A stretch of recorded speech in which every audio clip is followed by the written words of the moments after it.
इस छोटे से घर में एक महल सी शान है।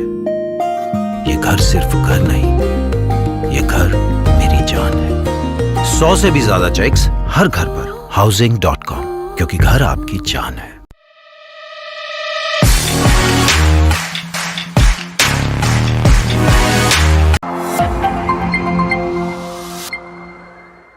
हेलो हाय दोस्तों, कैसे हैं आप सब।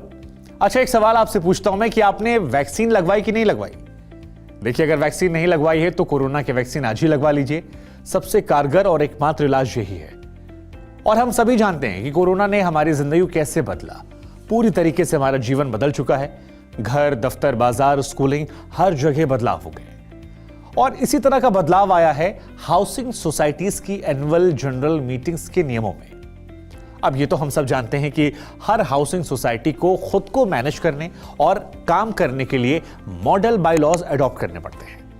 महाराष्ट्र सरकार ने भी राज्य की हाउसिंग सोसाइटीज के लिए मॉडल बायलॉज बनाए हैं और इन्हीं बायलॉज में एनुअल जनरल मीटिंग के लिए नियम भी तय कर दिए गए हैं। अब देखिए, हम आपको बता दें कि इस मार्च में जब कोरोना अपने चरम पर चल रहा था और किसी भी तरह की मीटिंग्स होल्ड नहीं की जा रही थी, तब महाराष्ट्र सरकार ने एजीएम को एक्सटेंशन दे दिया था और अब एजीएम्स मार्च 2022 तक आयोजित की जा सकती है। आपको यह भी बता दें कि पहले यह सीमा जो थी ये 30 सितंबर तक बढ़ाई गई थी। इसके बाद फिर इसे मार्च 2022 तक बढ़ा दिया गया। लेकिन आपको यह नहीं भूलना है कि एजीएम होल्ड करने से पहले 14 दिन का नोटिस दौर, वो भी सोसाइटी के सेक्रेटरी का साइन किया हुआ, यह देना जरूरी है। इसके साथ ही सरकार ने मैनेजिंग कमेटी के लिए बजट ट्रांजैक्शन और ऑडिटर को अपॉइंट करने की सीमा जो है वो भी बढ़ा दी है।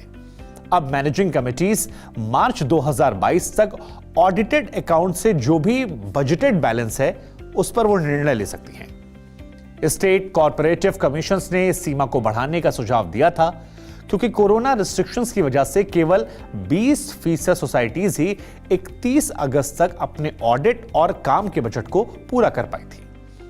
सोसाइटीज के चुनावों की सीमा भी तय कर दी गई थी और अब सोसाइटीज अपने चुनाव 15 मार्च 2022 तक करवा सकती हैं। लेकिन सबसे अच्छी बात तो यह है कि दूसरी मीटिंग्स की तरह अब एजीएमएस भी ऑनलाइन होल्ड की जा सकती है। महाराष्ट्र सरकार ने सभी हाउसिंग सोसाइटीज को 31 दिसंबर तक एजीएम्स ऑनलाइन होल्ड करने की अनुमति दी है और ऑडिट रिपोर्ट भी दिसंबर के अंत तक अब तैयार की जा सकती है। अब हम बात करते हैं कोरम की। एजीएम्स की मीटिंग में कम से कम कुल सदस्यों के 2/3 यानी कि 2/3 या 20 सदस्यों का मौजूद होना जरूरी है। हां, अगर इससे कम सदस्य वहां मौजूद हैं तो फिर मीटिंग को एडजर्न करना पड़ेगा। एडजर्न मीटिंग या तो उसी दिन किसी दूसरे समय पर बुलाई जा सकती है या फिर किसी दूसरे दिन, लेकिन 7 दिनों से पहले नहीं और 30 दिनों के बाद नहीं, इस बात का ख्याल रखना है। एजीएम का मुख्य काम होता है सोसाइटी के एनुअल यानी कि वार्षिक अकाउंट को एडॉप्ट और अप्रूव करना। इसके साथ ही एनुअल रिपोर्ट को सभी सदस्यों तक पहुंचाना।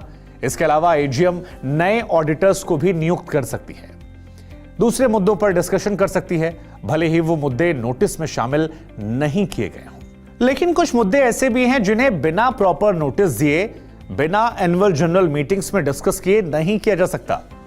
और जैसे कि मुद्दे हैं किसी भी मेंबर का एक्सपेल्शन करना या फिर सोसाइटी की प्रॉपर्टी का ट्रांसफर करना, यह सब कुछ आप बिना प्रॉपर नोटिस के नहीं कर सकते। अब अगर कोई मेंबर एजीएम अटेंड नहीं करता है तो उस सिचुएशन में क्या होगा, यह भी मैं आपको बता रहा हूं। देखिए, अगस्त 2021 में महाराष्ट्र सरकार ने महाराष्ट्र कोऑपरेटिव सोसाइटीज एक्ट 1960 के सेक्शन 26 में से इनएक्टिव मेंबर का प्रोविजन हटा दिया और यह बहुत फायदेमंद है लोगों के लिए। इसका मतलब यह है कि अगर कोई मेंबर उपस्थित नहीं है तब भी सोसाइटी के चुनाव में वो अपना वोट दे सकता है। बस ये चुनाव या तो 31 मार्च से पहले हो या फिर 31 मार्च का दिन। लेकिन यहां पर एक सवाल यह भी आता है कि क्या नॉन एक्टिव मेंबर सोसाइटी के चुनाव को लड़ सकता है और क्या वो वोट दे सकता है या फिर ये वोट नहीं दे सकता है। तो इन सवालों का जवाब भी हम आपको देते हैं। आपको बता दें कि वो चुनाव भी लड़ सकता है और वो इनएक्टिव मेंबर चुनाव में वोट भी दे सकता है। महाराष्ट्र कोऑपरेटिव सोसाइटी एक्ट 1960 के सेक्शन 26 में अमेंडमेंट के बाद अब यह संभव हो गया है। तो याद रखिए, ऐसा कोई भी व्यक्ति जो प्रॉक्सी हो या जिसके पास पावर ऑफ अटॉर्नी हो या फिर अथॉरिटी लेटर हो, वो सोसाइटी की एजीएम अटेंड नहीं कर सकता है। और ज्यादा जानकारी के लिए आप हमें housing.com पर फॉलो कर सकते हैं। फिर होगी आपसे मुलाकात। फिलहाल अभी के लिए नमस्कार। For more such videos, subscribe to housing.com's YouTube channel and hit the bell icon.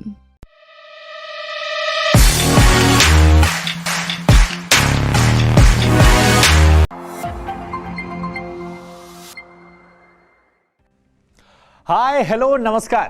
कैसे हैं आप सब? अगर आप दिल्ली वालों से या एनसीआर वालों से पूछेंगे कि एक चीज क्या है जो उनकी लाइफलाइन है, तो वो जवाब होगा मेट्रो। जी हां, साल 2002 के दिसंबर में शुरू हुई दिल्ली मेट्रो दिल्ली एनसीआर के लाखों लोगों की जीवन रेखा बन गई है। इससे आरामदायक सफर तो होता ही है, तो लोगों की जीवन शैली में बड़ा बदलाव आया है और इसके बिना अब जिंदगी दिल्ली में तो या एनसीआर में कल्पना नहीं की जा सकती। और इसीलिए आज हम आपको दिल्ली मेट्रो की पिंक लाइन के बारे में कुछ अनजानी बातें बताने वाले हैं। जी हां, बहुत रोचक जानकारियां हैं। दरअसल पिंक लाइन जो है वो अब दिल्ली का सबसे लंबा मेट्रो कॉरिडोर बन गया है। इस साल 6 अगस्त को त्रिलोकपुरी, संजय झील और Mayur Vihar pocket 1 metro station को जोड़ने वाला सेक्शन आखिरकार शुरू हो गया।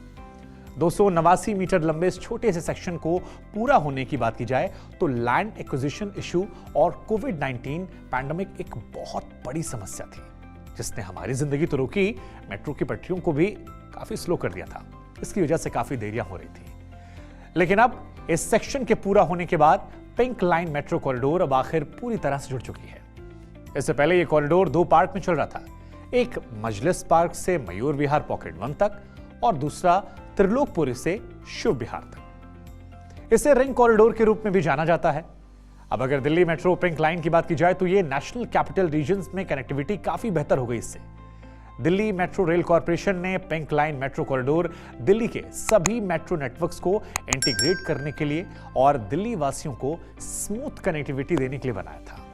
डीएमआरसी इस साल के अंत तक पिंक लाइन पर ड्राइवरलेस ऑपरेशंस भी शुरू करने की योजना बना रही है।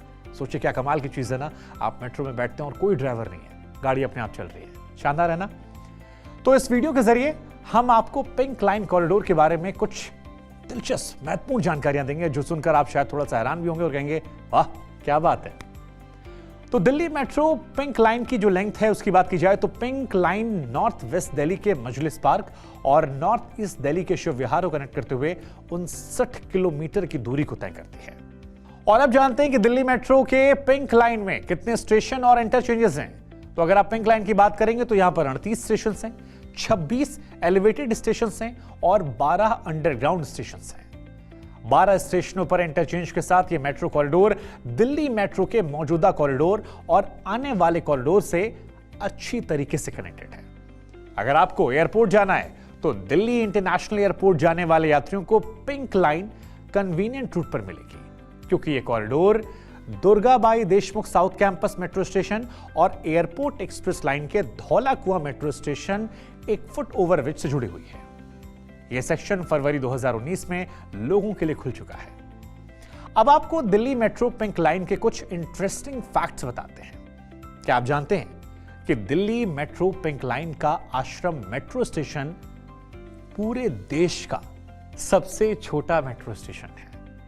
इस अंडरग्राउंड 3 लेवल स्टेशन को 265 मीटर के औसत आकार के मुकाबले सिर्फ 151.6 मीटर में बनाया गया था।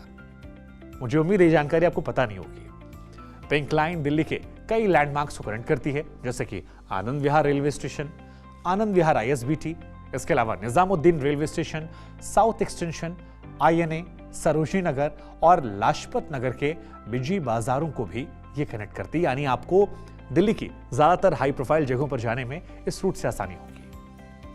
जब साल 2018 में शिव विहार से लेकर त्रिलोकपुरी संजय झील तक 17.8 किलोमीटर का एक सेक्शन शुरू हुआ था, तब दिल्ली का नाम लंदन, बीजिंग और शंघाई जैसे उन ग्लोबल सिटीज में शुमार हो गया जिनके पास 300 किलोमीटर से ज्यादा का ऑपरेशनल मेट्रो नेटवर्क था।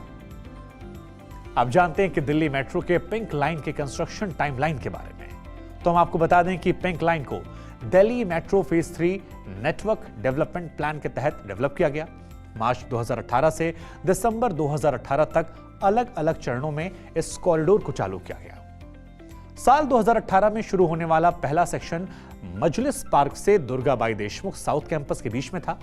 अगस्त 2018 में दुर्गाबाई देशमुख साउथ कैंपस से लाजपत नगर तक का सेक्शन खोला गया। उसी साल अक्टूबर में त्रिलोकपुरी संजय झील से शिव विहार तक के सेक्शन को भी शुरू कर दिया गया था। दिसंबर 2018 में लाजपत नगर से मयूर विहार सेक्शन को पब्लिक के लिए चालू यानी ऑपरेशनल मोड में ला दिया गया था। दिल्ली मेट्रो फेज 4 के तहत DMRC पिंक लाइन के एक्सटेंशन पर काम कर रही है, जो मौजपुर और मजलिस पार्क को कनेक्ट करेगी। 12.5 किलोमीटर के इस सेक्शन पर 8 मेट्रो स्टेशन होंगे।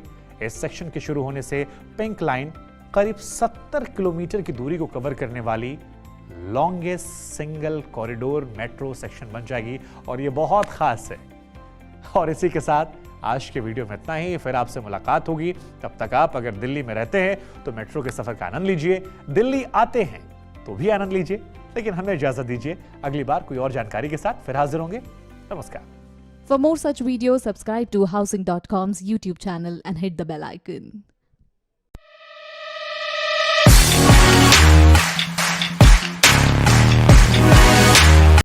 हमें पता है आपको पसंद है सारी चीजें फ्रेश, इसलिए फ्रेश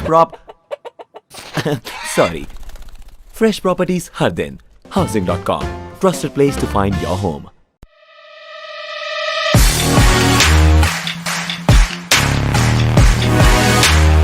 हमें पता है मायना आपके घर का, सपने आपके साथ हमारा। चुनिए अपना घर 6 लाख से भी ज्यादा वेरीफाइड प्रॉपर्टीज में से। Housing.com,